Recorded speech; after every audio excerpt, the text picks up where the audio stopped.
often wonder, what happens to a dream deferred? Why don't you join me in finding out as we study the life of a dream chaser? Action. Hello, my name is Angela Smiley.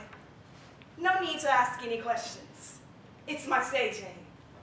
When I was a little baby, my mother tells the story of how my father held me up high in the sky and uttered words, and she looked out through the window.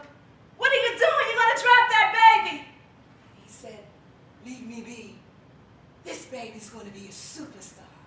That's right, superstar. Bright lights, my name's everywhere, in magazines. Snap, snap, snaps. Champagne wishes. Not caviar dreams, but more like lobster dreams. You see, I'm creative and analytical, and I'm going to take the world by storm. I see you're looking at my binoculars. You're wondering, right? I'm a dream chaser.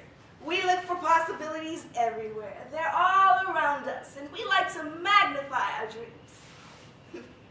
I'm going to own my own performing arts studio one day. I graduated from college and I was at the top of my class, a business professional. That's going to be great. I just know it. Well, the life of a dream chaser is like an emotional roller coaster sometimes. And one day I did discover what happens to a dream deferred. Here's something else. It's this CD by Mahalia Jackson. Mahalia Jackson was a gospel singer from New Orleans. My grandmother loved to listen to Mahalia Jackson.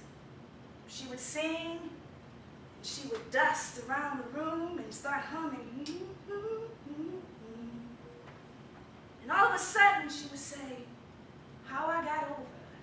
You know, my soul looks back and wonders, how did I make it over?" And as a little girl, I was about 8 years old, and I'm watching her clean, and I'm laughing. Grandma's crazy. She's over there singing, whatever, Grandma. And she said, "One day, you're going to wonder how you got over. And this song and this moment is going to be very important to you." I still was like, "Whatever, Grandma." You're funny. When my grandmother got a little bit older, she had a stroke. And she was confined to a wheelchair. She couldn't get around as much.